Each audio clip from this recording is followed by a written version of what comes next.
Hey guys, today I wanted to talk about the newest hottest anime to come out this season, alright? Get this. It's about a completely normal shut-in otaku with a very specific skill set that makes them useless in the real world, who's suddenly transported to a fantasy world kinda similar to any JRPG you've ever seen, where he suddenly becomes the hottest shit and he has two jobs, messing up any poor soul who looks at him the wrong way and getting some 2D bitches. Wait, doesn't this sound oddly familiar?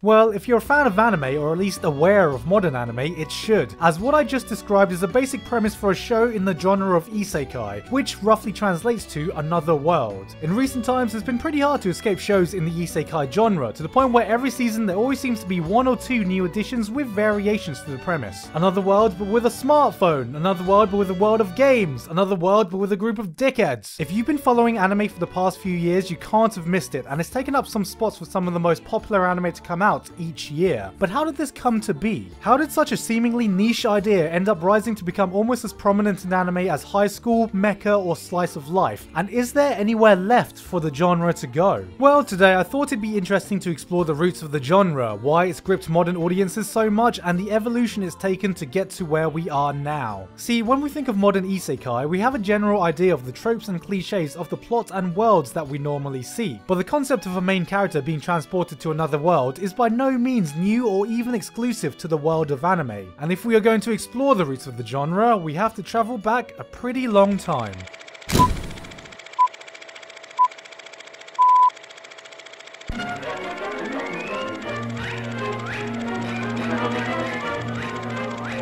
If we were to go back to the first piece of prominent fiction to really nail down a character being transported to another world, it would be hard to argue against Lewis Carroll's Alice in Wonderland from way back in 1865. One of the most iconic stories ever told that's been referenced and adapted countless times in just about every medium imaginable, could very well be considered the progenitor of isekai. It went on to directly influence other hugely impactful works of its kind like The Wizard of Oz and The Chronicles of Narnia, all which laid the groundwork for what is now common practice in the genre. With such classic stories influencing global media, it would only be natural for the concept to hit anime, and while Alice in Wonderland itself did in fact get an anime adaptation from March of 1983, a mere month before that saw the first episode air of something a bit closer to the tones and themes of the isekai shows of today. Aura Battler Dunbean, produced by Studio Sunrise, was one of their recent follow-up works to Mobile Suit Gundam. It saw a young male protagonist from Tokyo get transported to a fantasy world resembling medieval England full of giant robots and mythical creatures, which definitely sounds like isekai. Now I'm guessing that very few of you would have even heard of Dunbean. I mean, I certainly didn't until I did research for this video, with its direct influence and legacy being fairly non-existent, as the modern consensus of fantasy world in anime would really start a little later, in the decade of the 90s.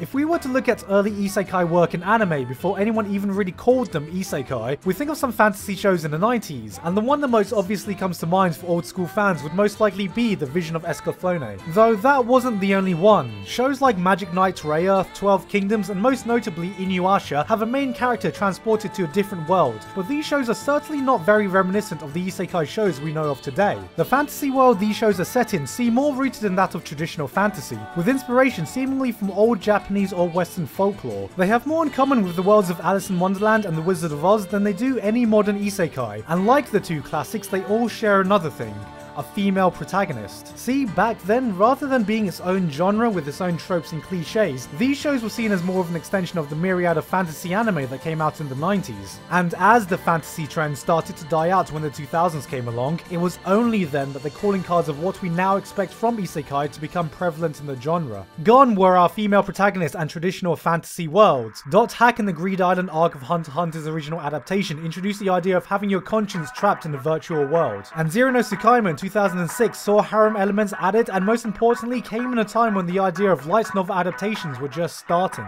Combine all these aspects and you have the building blocks for the show that marked the explosion of the modern isekai genre as we know it. What show am I talking about? What other show could I be talking about?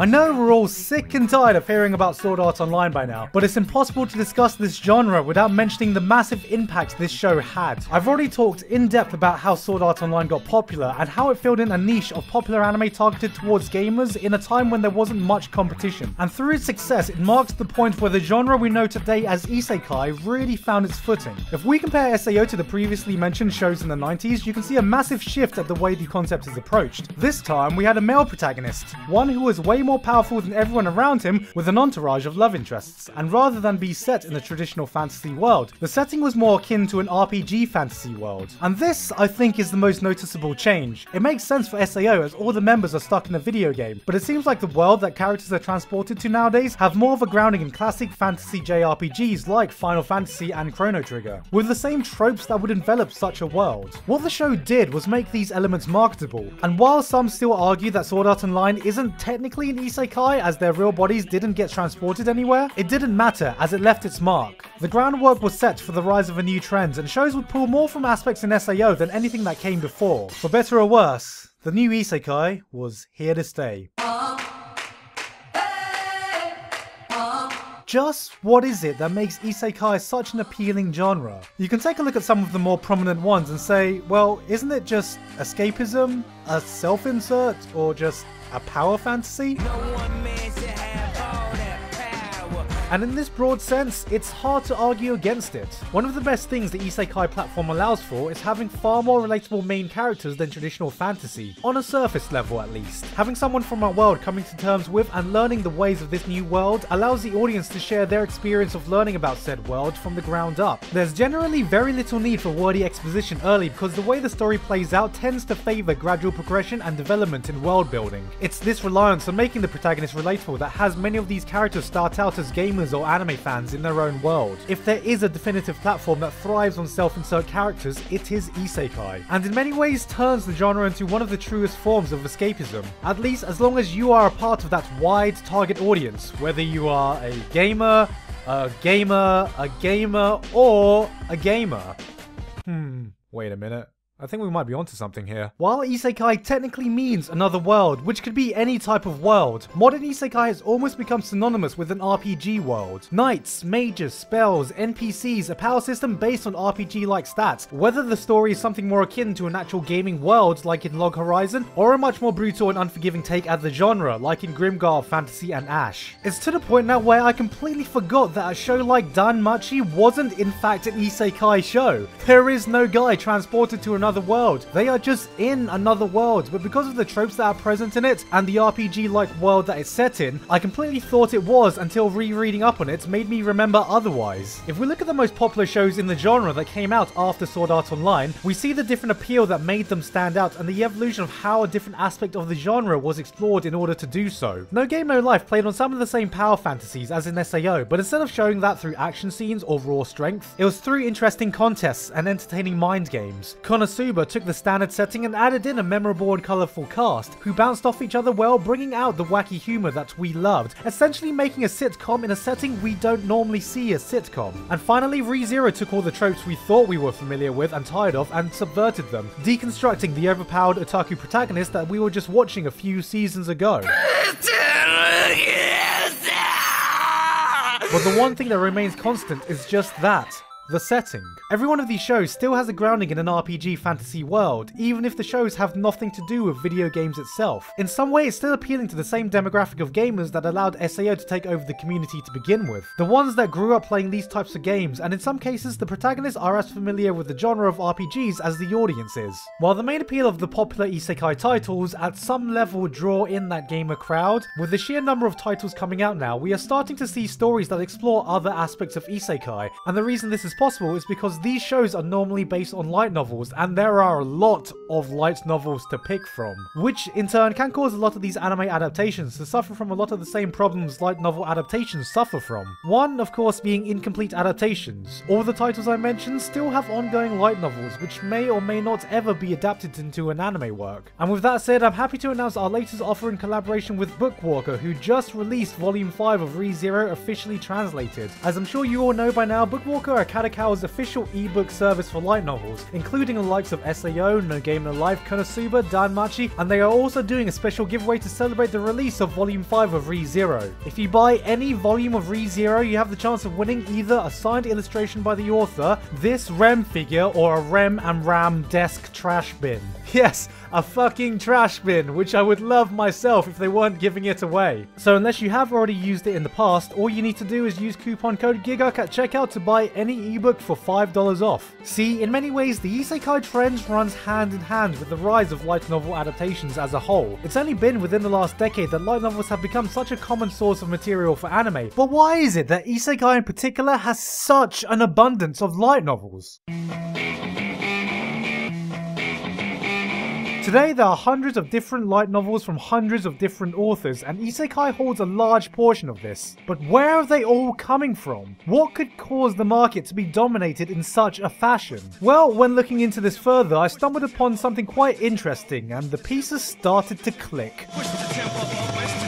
One of the biggest outlets for this is the site Shosetsuka ni Naro, which literally translates to becoming a novelist. This is a website that relies on user-generated content and is essentially the YouTube of light novels. Authors can independently publish their individual works on here, which are free to distribute and free to read by all individuals that use the site. Hosting hundreds of thousands of novels with a registered user base close to 1 million, its reach has not gone unnoticed by some of the biggest publishers and distributors in Japan. To put this in perspective, the likes of Log Horizon, ReZero, Konosuba, and Mahoka were first published on this platform. Hell, in the last season alone, 3 entirely different series got anime adaptations based on works from this website, all of which were isekai. Knights and Magic, Restaurant to Another World, and Another World with My Smartphone. And you know what? This makes perfect sense. What better source of stories that can appeal to the community of gamers and anime fans than the actual community itself? Of course, a genre that is so prevalent with self-insert protagonists and an understanding of exploring these stories through relatable eyes would come from user-generated content. The sheer quantity of isekai stories specifically that came from this platform is absurd to think about, but it truly goes to show that this genre at the moment is the bread and butter of the light novel industry. As far as large publishers for light novels are concerned though, it has even gotten to the point now where they are having to actively restrict how many new stories based around young male characters being trapped in the fantasy worlds are being created. Kodansha's Entertainment Novels That Adults Want to Read contest, a light novel contest which in itself sounds as stupidly wordy as your typical light novel title, had to set a rule where all stories that contained a teenage protagonist in any form of isekai were banned. So if even Kodansha themselves have had to put their foot down about the overabundance of isekai, it's clear that this concept has grown way beyond what anyone could have expected. With the sheer volume of new isekai stories coming out, it doesn't look like it's slowing down anytime soon. But we've gotten to the point now where the genre has become so saturated that just about every original twist on the premise seemingly has been done, to the point where we are starting to subvert the tropes that have been established with other works in its own genre. So where can we possibly go from here?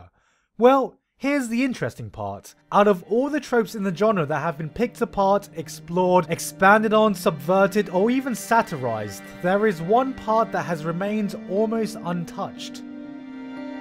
The fantasy part.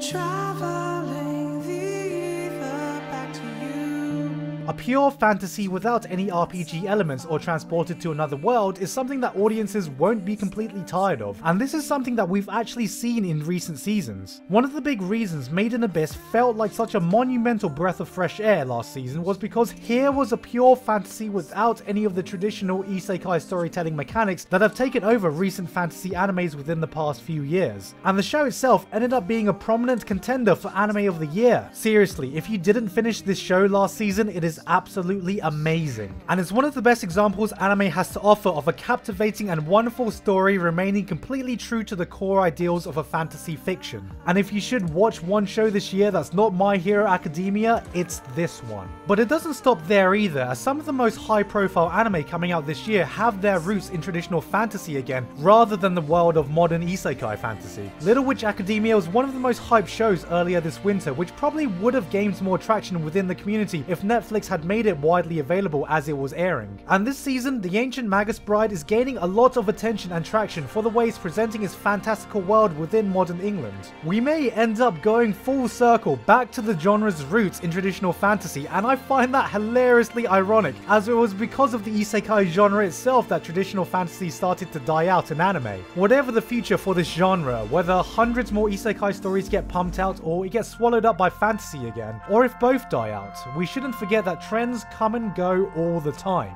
At the end of the day, getting transported to another world is just a premise that got immensely popular. But stories don't have to be completely original to be good. You can take all the tropes that have been established and refine them or put a creative new spin on it, which admittedly is harder and harder to do with just how saturated isekai has become, but it's not impossible. We thought we were completely tired of it at the beginning of last year, then Konosuba made us realize that we weren't. We thought there was nowhere left for the genre to go, then Re:Zero came along. And though it is much harder now to leave an impression on me with this premise, if there is a new story that comes out that is just well written or entertaining that also happens to be an isekai, I will still gladly welcome it with open arms.